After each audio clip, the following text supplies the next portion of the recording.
మన ప్రభువును, మన రక్షకుడైన, సర్వోన్నతుడైన దేవుని కుమారుడైన యేసు క్రీస్తు వారి పరిశుద్ధ నామమున ప్రపంచములో ఉన్న మీ అందరికీ శుభం కలుగునుగాక. ఆమేన్. ఈరోజు కొన్ని మాటలు వాక్యములు దేవుని వాక్యము చదువుకుందాం. లూకాసు వార్త 2వ అధ్యాయము 8వ వచనం నుంచి కొన్ని మాటలు మనము చదువుకుందాం. 10వ వచనం వరకు చదువుకుందాం. ఆ దేశములో కొందరు గొర్రెల కాపరులు పొలములో ఉండి రాత్రివేళ తమ మందను కాచుకొనుచుండగా ప్రభువు దూత వారి యొద్దకు వచ్చి నిలిచెను. ప్రభువు మహిమ వారి చుట్టూ ప్రకాశించినందున వారు మిక్కిలి భయపడిరి. అయితే ఆ దూత, భయపడకుడి, ఇదిగో ప్రజలందరికీ కలుగబోవు మహా సంతోషకరమైన సువర్తమానము నేను మీకు తెలియజేయుచున్నాను. దావీదు పట్టణమందు నేడు రక్షకుడు మీ కొరకు పుట్టియున్నాడు. ఈయన ప్రభువైన క్రీస్తు.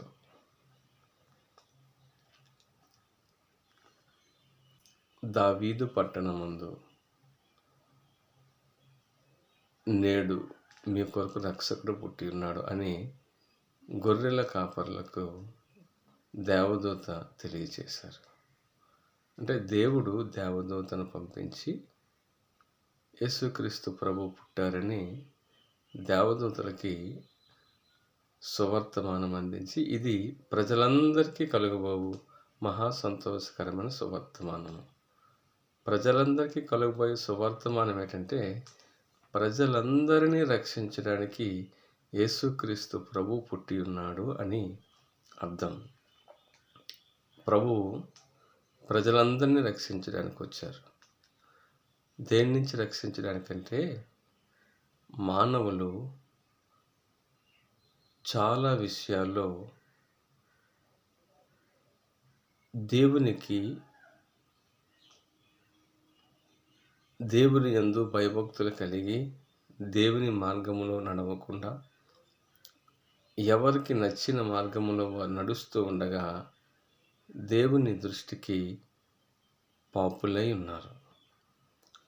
ఈ పాపులను రక్షించాలంటే పరమాత్ముడు పరిశుద్ధ రక్తాన్ని చిందించి తన రక్తముతో మానవులందరి పాపములను కడిగితేనే తప్ప మరి ఎవరు కూడా పరిశుద్ధులుగా తీర్చబడరు.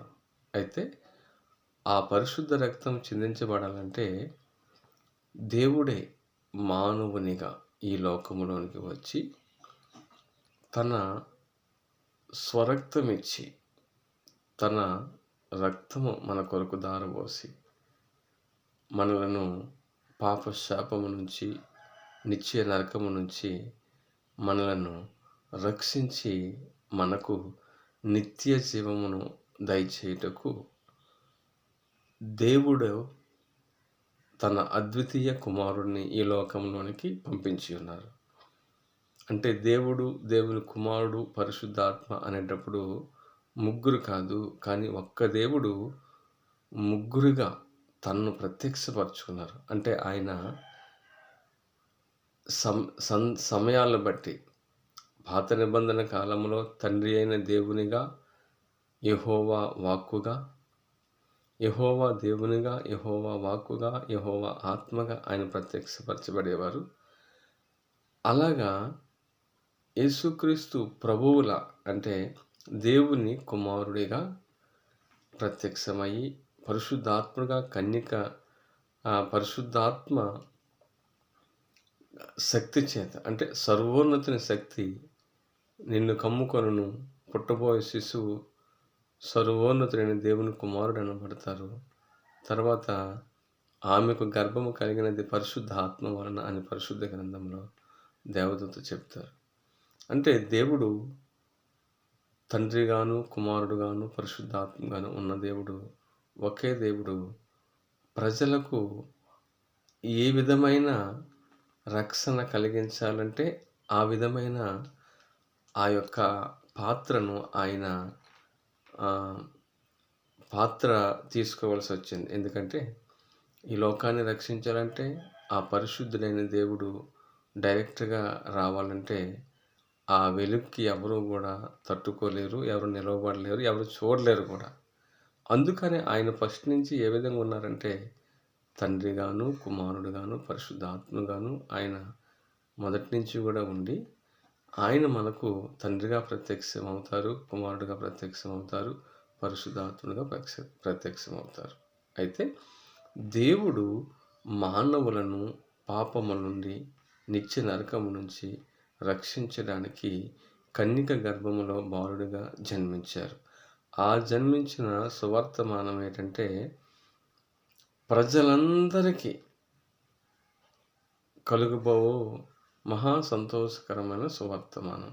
అదేంటంటే దావీదు పట్టణమందు నేడు మీ కొరకు రక్షకుడు పుట్టి ఉన్నాడు. మనం రక్షించే రక్షకునిగా ఆయన ఈ లోకంలోనికి దైవ కుమారునిగా ఈ లోకంలోనికి ఆయన ప్రత్యక్షపరచుకోవాల్సి వచ్చింది. ఎందుకంటే దేవుడు తన్ను తాను తగ్గించుకొని తన్ను తాను రిక్తునిగా చేసుకొని ఒక మనిషిని రక్షించడం కోసం, అంటే మానవులందరినీ రక్షించడం కోసం ఆయన మానవుడిగా వచ్చి తన పరిశుద్ధ రక్తాన్ని చిందించి తన రక్తంతో మన పాపములన్నీ కడగాలనేది ఆయన సంకల్పం.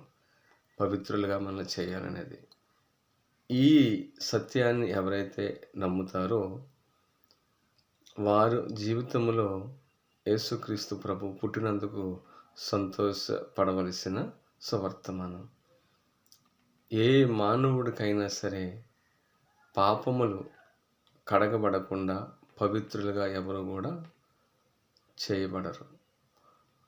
పవిత్రులుగా మేము మారాలి, నిత్య నరకానికి వెళ్లకుండా పరలోక రాజ్యములో ఉండాలి అన్న వారికి ప్రతి ఒక్కరికి కూడా యేసయ్య పుట్టారంటే సంతోషపడవలసిన విషయం. కాబట్టి ఈ లోక రక్షకునిగా పుట్టిన ఆ సర్వోన్నతుడైన దేవుని కుమారుడుగా పిలువబడుతున్న ఆ సర్వాధికారి, ఆశ్చర్యకరుడు, ఆలోచనకర్త, బలవంతుడైన దేవుడు, నిత్యుడగు ఆ తండ్రిని మనము విశ్వసించినట్లయితే మీరును మీ ఇంటి వారును రక్షించబడుదురు గాక.